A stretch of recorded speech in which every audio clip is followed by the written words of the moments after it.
Hey, howdy, y'all. Welcome to Once Upon a Time in Texas with episode number 79. I'm your host, Michael Mitchell. So, a few random things. Of course, the kids are back to school and life is busy. And that kind of leads me into daughter number one worked on, well, let me back up. First off, she tries to get into physics 1, advanced physics. And for some reason, her schedule got jacked up. She wasn't able to get in. And through a little bit of persistence, irritation, and luck, her schedule got changed back to what it was originally, to where she got everything she wanted except jazz band. But physics was the big thing that she wanted to be in. And she was pissed that she wasn't in it. Now she's in it, and she spent all last weekend working on a project. Her head's about to explode, and she's having a tough time with this formula. Now, me and her mother are not super great at math, but we do know science. I taught science for 5 years, but it was 5th, 6th, and 7th grade science, and some 8th grade. And then my wife has taught 6th, 7th, and 8th grade science, including a class for a couple of years called Hands-On Physics for middle schoolers. So if you have kids, you totally understand they don't listen to you. They don't give a rat's behind what you have done.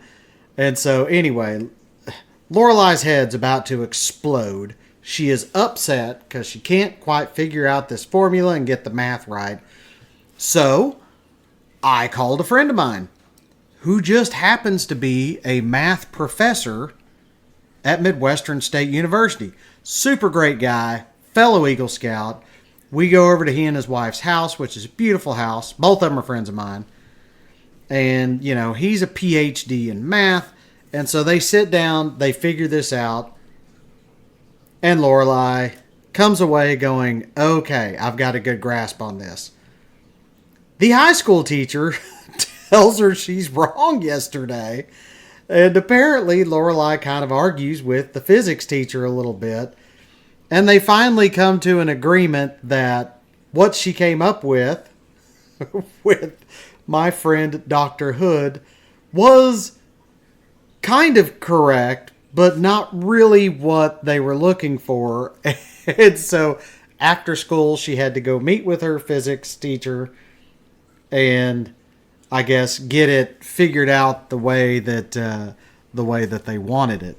And so anyway, she came home kind of pissed off about it, but she feels better now. She slept on it a little bit, but oh my God. This girl is way above me, that's for sure.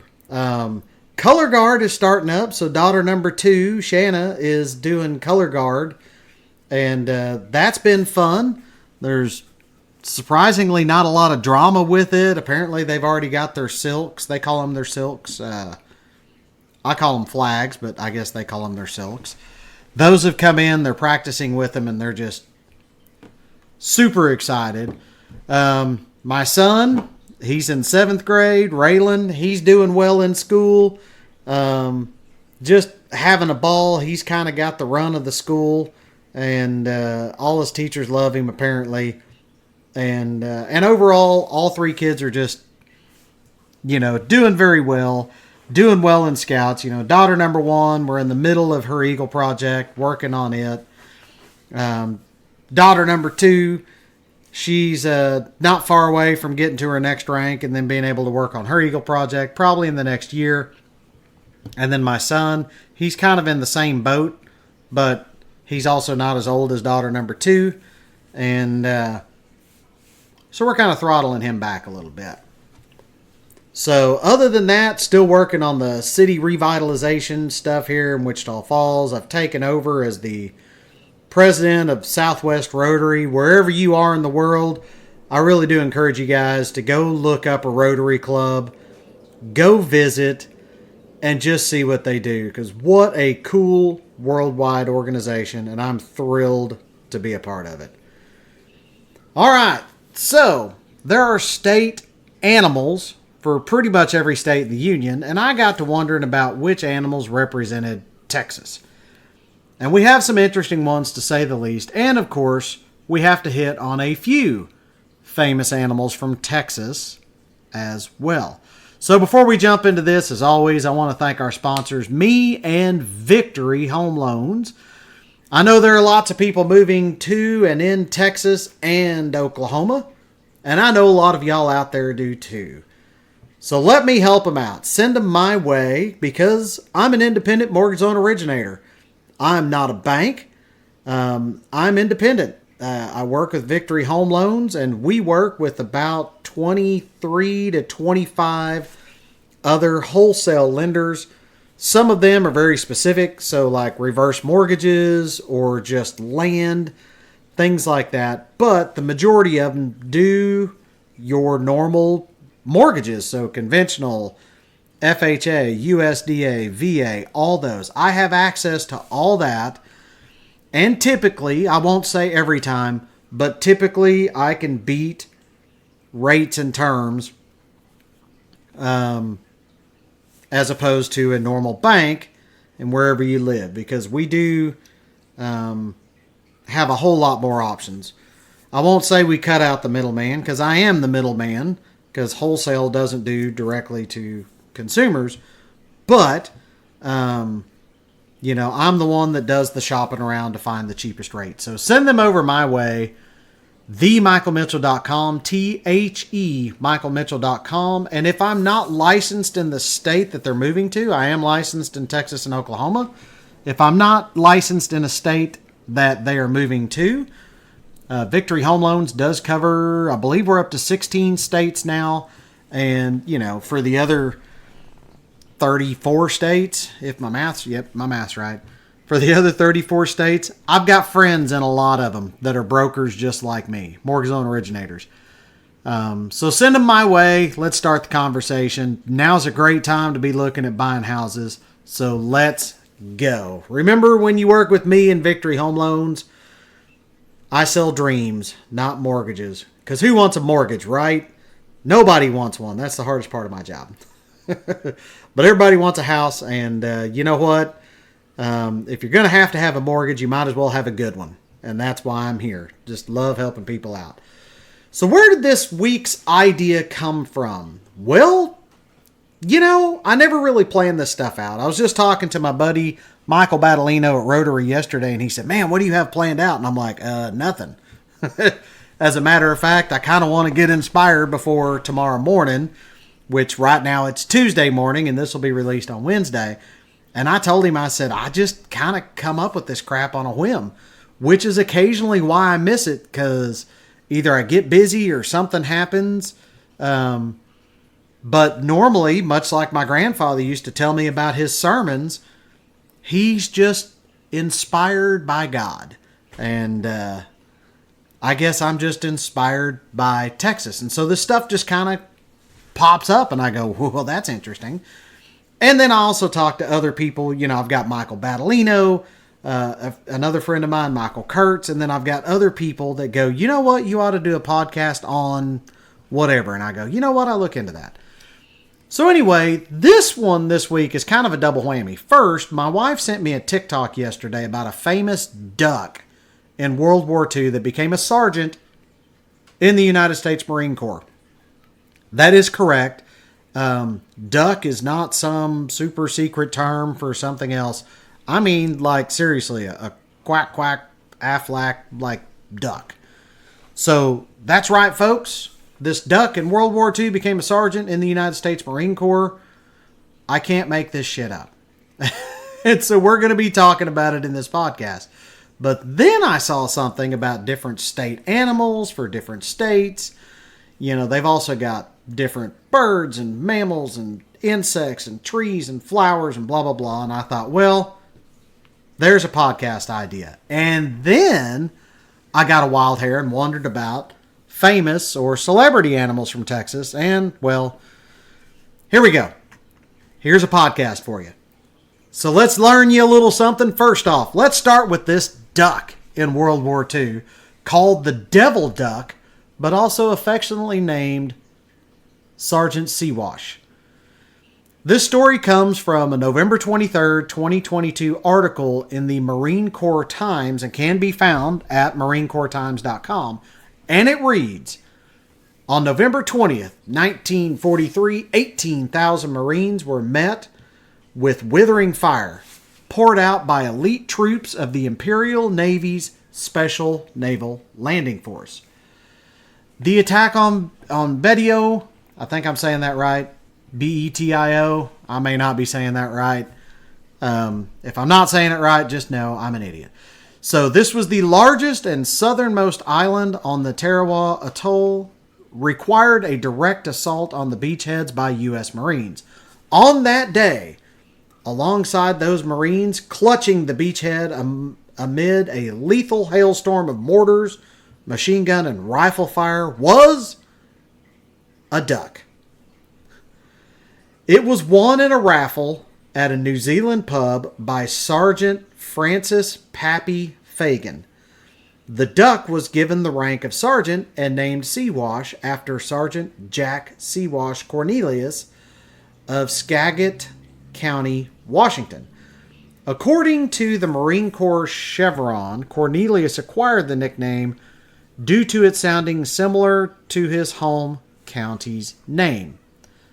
Now, one note I'd like to make is that Seawash is also a derogatory term for Native Americans in the Pacific Northwest.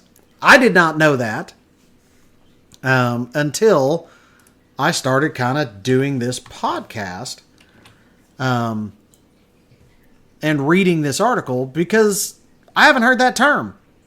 Although, to be honest, I haven't spent a lot of time in the Pacific Northwest either. I do spend some time with my sister and her family up there, but that's only been a few times. Not enough time to understand all the derogatory terms.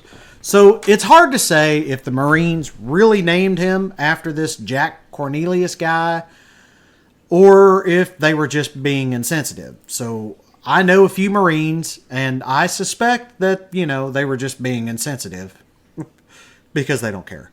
But the story did remind me of a cat we once had that my brother-in-law named Sambo. My wife and I thought it was a good name for the cat and kind of fit his personality.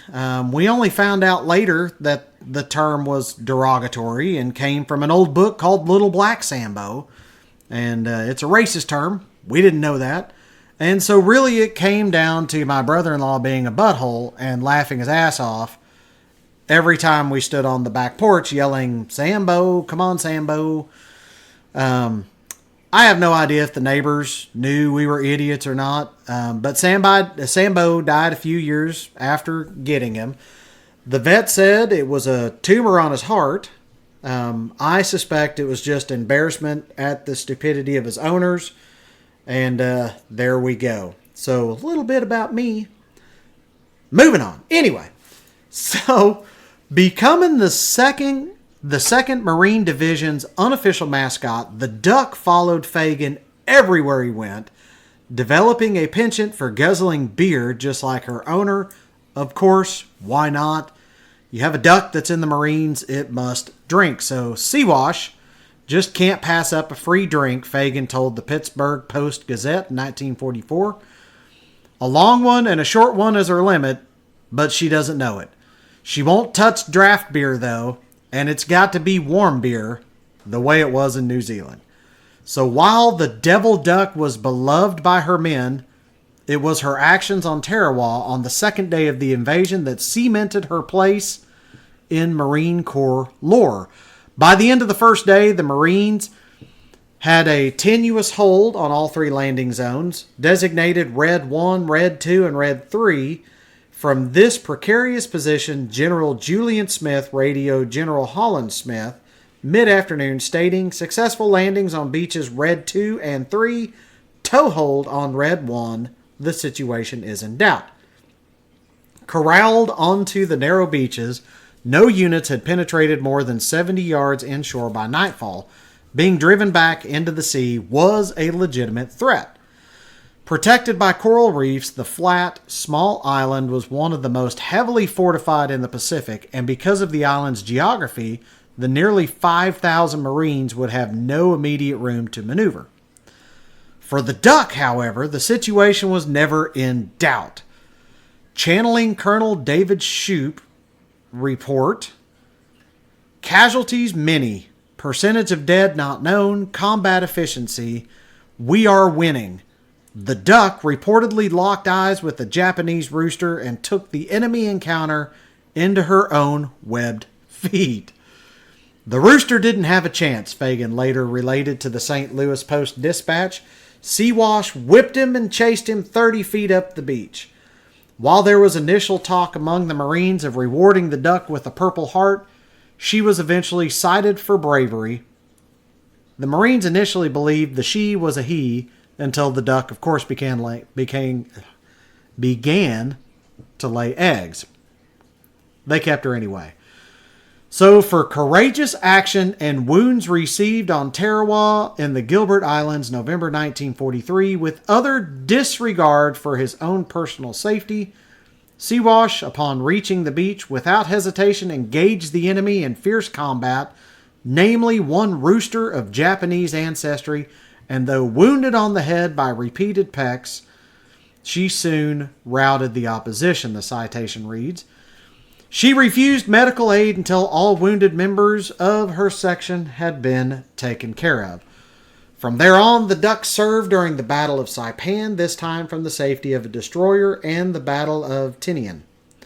But the Marines couldn't keep a good duck down, and at Tinian, the duck hit the beach on D-Day and personally captured a tiny Jap duck, Time reported in 1944.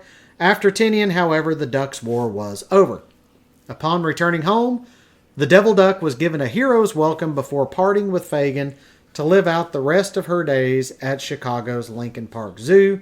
There she stayed until the hard-drinking girl passed away from liver disease in 1954. Her body was later stuffed and presented to the National Museum of the Marine Corps in Triangle, Virginia. Now, what did that story have to do with Texas? Nothing. But I thought it was a fun story, and that's what got me started on this famous animals from Texas. And as a reminder, this is my podcast, so I do what I want. So let's talk real quick about the state animals of Texas. So we're boogieing right along, and this may run a little longer than normal, but I don't care. So Texas state small mammal is the armadillo. The 9-banded armadillo was selected as the small state mammal, as the animal that possesses many remarkable and unique traits, some of which parallel the attributes that distinguish a true Texan, such as a deep respect and need for the land, the ability to change and adapt, and a fierce underlying love for freedom. I thought that was nice. The unique female armadillo only gives birth to quadruplets that have developed from the same egg, and therefore all 4 of her offspring are always of the same sex. Unfortunately, the 9-banded armadillo has become infamous in Texas for jumping in front of cars' headlights, so remember to keep a lookout while driving at night. This fact also leads to the joke that I've known for a long time. Why did the chicken cross the road? To prove to the armadillo that it could be done. And I've seen all kinds of armadillos. You know, people will see them dead and, you know, on their back, and they'll put, you know, a beer in their claws or whatever. I personally want to get a helium tank and put it in my truck and cruise around with some get well soon balloons and tie them off to roadkill. Just because I think it's hilarious and that's my personality. All right. So, the Texas state bird is the northern mockingbird. The mockingbird's origin story starts in 1920 when the General Federation of Women's Clubs hatched the idea for each state to have a bird mascot. The Texas Federation of Women's Clubs quickly caught on and nominated the mockingbird to represent Texas.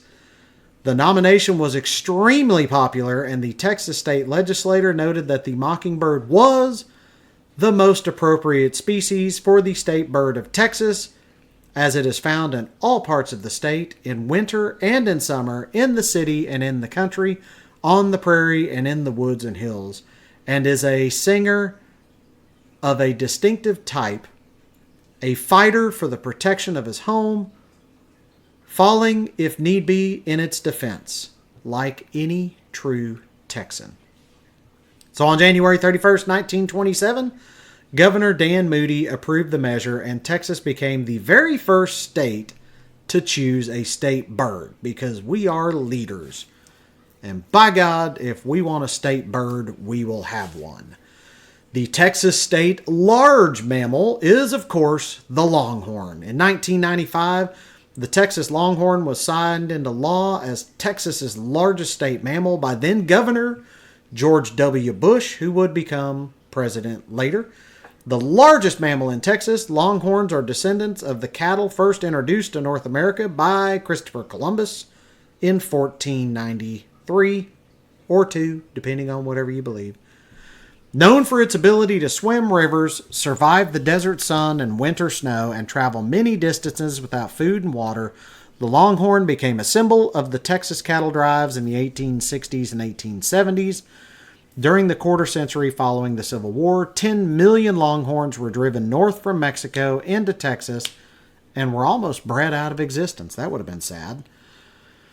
Next, the Texas state flying mammal, the Mexican free-tailed bat. On May 25th, 1995, the Mexican free-tailed bat was adopted as the Texas state flying mammal.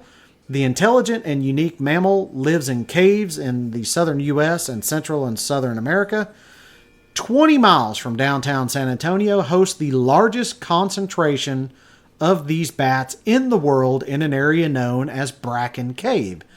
An estimated 20 million bats roost in the cave from March to October, making it the world's largest bat colony and one of the largest concentrations of mammals on Earth. Next one is the Texas state dog. It's called a blue lacy. I did not know this. So on June 18, 2005, the blue lacy was officially adopted as the Texas state dog. The blue lacy's origins began in 1858 when brothers George, Ewan, Frank, and Harry Lacy created the species with a greyhound, scent hound, and a coyote mix. The resulting creation had a blue-gray coat and consequently picked up the name Blue Lacy. Although all dogs carry the blue gene, some can have a red or tricolored coat, and they are really pretty dogs. You need to look them up. The Texas state reptile, of course, is the Texas horned lizard. In 1993, the Texas horned lizard was adopted as the Texas state reptile, also known as the horned toad, horned frog, and the horny toad, which I know it as. The species can be found in arid open areas with sparse plant cover. The lizard mostly eats insects such as beetles, spiders, grasshoppers, and ants, and is famous for inflating its body to frighten enemies. In 1967, the horned lizard was classified as a threatened species by the Texas Parks and Wildlife, and I believe it is still on there. The Texas state insect is the monarch butterfly. In 1993, the monarch butterfly was adopted as the Texas state insect. So Texas plays a vital role in the life cycle of the monarch butterfly due to its location. In the winter, the butterflies hibernate in the mountains of Mexico until spring when they migrate to Canada. During their journey, they lay their eggs in Texas and in other southern states. In August, the butterflies stop in Texas to rest and feed before returning to Mexico. The cycle has repeated for generations of butterflies who have avoided becoming prey due to the poisonous milkweed plant that they consume. So there you go. And last but not least, and there are a whole bunch of others, but this is what I picked out here, the Texas state fish, which is the Guadalupe bass. In 1989, the Guadalupe bass was adopted as the Texas state fish. Known for its hard-fighting spirit and popular among fly fishers, the Guadalupe bass industry has boomed in Central Texas, bringing in $70 million annually. The fish is exclusive to Texas and is reliant on fast-running streams and small rivers to hunt prey, which is mostly insects and smaller fish, and avoiding predators. After adopting the fish, the Texas legislators stated, "The sheer abundance of Guadalupe bass is living testament to the sparkling purity of our state's freshwater tributaries. Isn't that lovely? Now, let's turn to some famous or celebrity animals from Texas, because that's a part of this podcast, and it's my podcast, so we're going to do it. So let's talk about Bodacious the bull. So Bodacious was an American bucking bull. That's bucking with the B. If you guys heard something different, you have dirty minds. He was known throughout the rodeo world as the world's most dangerous bull. He was also known as the greatest bull ever to buck, again with the B. During his rodeo career, he was the 1994 and 95 Professional Rodeo Cowboy Association Bucking Bull of the Year, as well as the 1995 Professional Bull Riders PBR World Champion Bull. He and another bull named Bruiser are the only bulls who have won Bucking Bull World Champion titles in both organizations. Bodacious is best known for his serious injury to bull riding icon Tuff Hedeman. Not long after, Bodacious also seriously injured Scott Bredding. His owner, Sammy Andrews, then retired Bodacious. In 1999, Bodacious was inducted into the Pro Rodeo Hall of Fame, and in 2017, into the Bull Riding Hall of Fame. In 2019, the PBR, Professional Bull Rider Association, inducted Bodacious into the Brand of Honor, which is part of the PBR's Hero and Legend celebration. It's the PBR's unique way of honoring outstanding individuals and livestock in the sport of rodeo. Although Bodacious was born in the Arbuckle Mountains in Oklahoma, we don't hold that against him, because I was actually born in Oklahoma. Don't hold it against me. He is buried in Bagwell, Texas, on the Andrews Rodeo Company Ranch, with a miniature bucking chute to mark his grave. So I thought that was kind of cool. Next is Assault the horse. So Assault was born in 1943, died in 1971, and was a champion American thoroughbred racehorse who is the 7th winner of the American Triple Crown and is the only Texas-bred winner of the Triple Crown. He was foaled at the King Ranch, described as being on the delicate side by his later jockey Eddie Arcaro. Assault was plagued with injuries and illnesses from the start. As a youngster, he stepped on what is believed to have been a surveyor stake, driving it through his right front hoof. The hoof was permanently deformed, and the colt developed a limp to accommodate for the odd shape of his foot. However, the club-footed Comet, as he was later dubbed, showed no signs of abnormality, when he was running at full gallop. Throughout his career, Assault also overcame kidney and splint bones, fetlock, knee, and bleeding problems. Aside from his physical troubles, Assault faced another major hurdle. He had been foaled and bred at the King Ranch, a Texas ranch that primarily raised cattle and quarter horses for racing. At the time, the vast majority of major stakes winners were bred and foaled in Kentucky. And again, as I said before, to date, Assault remains the only Texas-bred Triple Crown winner ever. After a storied and impressive racing career, Assault was euthanized after falling and breaking his left front leg at the shoulder and dying September 1st, 1971, at the age of 28. The grave site is on the King Ranch in Kingville, Texas. But let's face it, man, 28 is getting pretty old for a horse. And this horse had a job, and it did it well. And so living to be 28 years old is pretty dang impressive. All right, so let's talk about Reveille. So Reveille is the official mascot of the Texas A&M University. So Reveille won, kind of specifically, but we're going to talk about a few of them. So they adopted the first Reveille, which was a mixed breed dog in 1931. The cadets raised $100 during World War II to make Reveille a general as part of a fundraiser for the Canine Corps.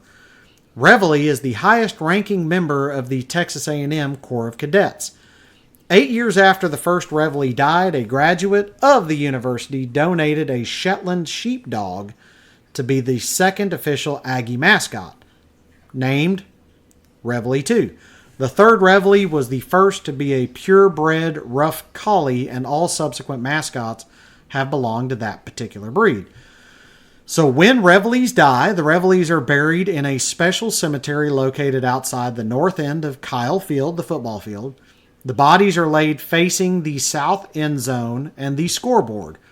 After the addition to Kyle Field was built at the north end, blocking the view of the scoreboard, a small scoreboard was placed outside the stadium, named the Reveille scoreboard, so the tradition of the buried dogs being able to see the scoreboard could live on. However, the story of Reveille 1, I think, is kind of a cool one for sure. In January 1931, several members of the Fightin' Texas Aggie Band were returning from a party in nearby Navasota, Texas, when they unexpectedly hit a small black and white stray mutt. They felt bad, obviously, and brought the dog with them and smuggled her into Leggett Hall, fully intending to take her to the vet school the next day. The next morning, her presence was made apparent when Reveille was blown by the bugler and the dog began barking. Hence, Reveille became her name. Although it was against the rules to keep pets in the dorms, the cadets fell in love with the dog and kept her anyway. During the opening of football season, Reveille was named the official mascot when she led the band onto Kyle Field for a halftime performance. She would wear a jacket with A&M colors and pace the sideline during games. Due to the quantity of officers and soldiers Texas A&M contributed to the U.S. Armed Forces in World War II, Reveille was given the honorary title of Cadet General by the U.S. Army, and since that time, Reveille has worn the rank of Cadet General, so 5 diamonds. And since 5 diamonds are not manufactured, cadets align Cadet Lieutenant Colonel and Cadet Colonel rank on her uniform. So upon her death on January 18, 1944, she received a formal military funeral on the 50-yard line at Kyle Field and was buried at the north entrance facing the scoreboard so she can always watch the Aggies play. I think that's pretty cool. Next one is a dog, Barney Bush. So Barney Bush was a Scottish Terrier owned by former U.S. President George W. Bush and former First Lady Laura Bush. And if George W. or Laura Bush hear this, I remember Barney when y'all were in the White House. It was so cool. Loved Barney. And I hope y'all listen to my podcast and like it. If you do, drop me a line. Let me know. I would love to hear from former President or First Lady George W. or Laura Bush. So Barney had his own official webpage, which redirected to an extension of the White House website. Barney was born in New Jersey, and he was often referred to as the first dog.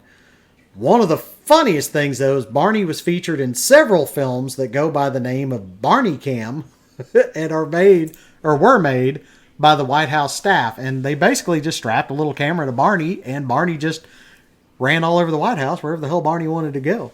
And I remember one of the ones I watched, he went up and checked out the White House Christmas tree, and I kind of remember him maybe knocking some of the ornaments off, whatever. I thought it was hilarious. So anyway, the movies star both Barney and also Miss Beasley, which was the other presidential canine at the time. The movies can be found on the George W. Bush archived White House website. Barney is buried on the Bush family ranch in Crawford, Texas. At least that's what I found. So the other famous dog is Spot Fetcher. So Spot or Spotty Fetcher was U.S. President George W. Bush's dog also. She was an English Springer Spaniel named after Scott Fletcher, a baseball player with the Major League Baseball team Texas Rangers, a team which George W. Bush owned before becoming governor of Texas in 1994. So the dog was born in the White House and was the daughter of Millie, who had belonged to President George H.W. Bush and First Lady Barbara Bush. Her father was Tug Farish from Lane's End Farm in Kentucky, better known for its thoroughbred horse breeding. So Spot is the only presidential pet to have lived in the White House under 2 presidents, the 2 being, of course, George H.W. Bush, when she was born there, and then son George W. Bush. And Spot is also buried, from what I could find, on the Bush family ranch in Crawford, Texas. Last but not least, we're going to Bevo. And we are running a little long, but hang with me. So Bevo is the live mascot of the athletic programs at the University of Texas in Austin. My sister is a UT Longhorn, and I'm an OSU Cowboy. So I always made fun of her. I went to Oklahoma State. But I had a lot of family that went to UT. I've had family that went to OU. Like, we kind of go all over. And I wanted to go to A&M back in the day. And I don't remember why I didn't. Oh, Grandpa was offering free room and board at Oklahoma State. I'd never thought about Oklahoma State, but they were offering free room and board. And since I had family that had gone to school there, I got a scholarship just to pay in-state tuition. So that's why I went there. Anyway, Bevo is a Texas Longhorn steer with burnt orange and white coloring from which the university derived its color scheme. The profile of the Longhorn's head and horns gives rise to the school hand symbol and saying hook 'em horns, which a lot of people confuse with the rock on hand symbol because it's pretty much the same. And, you know, when I do the whole rock on and stick my tongue out, people go, oh, you're a Texas Longhorn? No, I'm saying rock on, like let's go. Anyway, the idea to use a live Longhorn as the university's mascot is attributed to UT alumnus Stephen Pinckney in 1916. Pinckney gathered $124 from other alumni to purchase a steer in the Texas Panhandle, which they originally named Bo, and shipped to Texas. Listen, if I could buy steers today for $125 or $124, I'd do it. A Longhorn steer was not the original mascot of the University of Texas, though. I did not know this. The original mascot was actually an American Pit Bull Terrier named Pig. And we're going to talk about Pig a little more. So there have been 15 Bevos to date. Bevo was originally named Bo, but came to be called Bevo soon after his first appearance at Texas's 1916 Thanksgiving Day game. After the game, Ben Dyer, who was the campus magazine editor, declared, "His name is Bevo, and long may he reign." Ben Dyer died before stating why he chose the name Bevo, but there are 3 theories, of course. There's never just a good story to it. The first is that Bevo was named after an amber-colored non-alcoholic beverage named Bevo, which coincidentally was introduced in 1916. And another is that the name is derived from beeves, so the plural form of beef. And then one popular theory is that cadets from Texas A&M stole the mascot to brand 13-0, which was the score the Aggies had won by the year before against UT. Faced with the dilemma, some UT students suggested combining the 1 and the 3 to make a B, made an E out of the dash, added a V, and kept the 0 to create Bevo. That's kind of the standing theory at the time, and I like it because that just creates some tomfoolery that happened and then a subsequent solution to not have to get rid of the steer. So that's the story of Bevo 1 and how it became the mascot, but I can't tell this story without mentioning some mishaps. So Bevo 2 once charged a SMU cheerleader who had to defend himself with a megaphone. For those of y'all that don't know cattle very well, megaphones are not a great way to defend yourself from cattle. Bevo 3 escaped from his enclosure and pretty much ran loose and amok across the UT campus for 2 whole days. Love that. Bevo 4 once attacked a parked car, because why not? Probably had an A&M sticker on it, I'm guessing. So Bevo 5 broke loose and scattered the Baylor band. Why not? Bevo 15 broke free of handlers during a January 1st, 2019 Sugar Bowl game, scattering reporters as he attempted to attack the University of Georgia mascot, Ugga 10, which is an English bulldog. So there is no mention that I can find on what happened to Bevo 1 and what happens to current Bevos when they retire or die, or where they're buried. However, Pig, the pit bull terrier, is buried near the law building, and there is a marker that was left to remind students. And they did a full funeral, the whole big deal. There is a marker left to remind students of their very first mascot. And the epitaph reads, "Pig's dead, doggone." I love that. So we ran a little long today, but what do y'all think? Let me know what kind of weird, off-the-wall, or interesting Texas history you'd like to hear about. I want to thank our sponsors again, me and Victory Home Loans. As always, if you know someone that's moving to Texas or Oklahoma, because I'm licensed in both, send them my way to themichaelmitchell.com, THE michaelmitchell.com. And remember, I sell dreams, not mortgages. Thank you all for tuning in to Once Upon a Time in Texas, episode number 79. As always, remember, the stars at night are big and bright, deep in the heart of Texas. Y'all have a great week.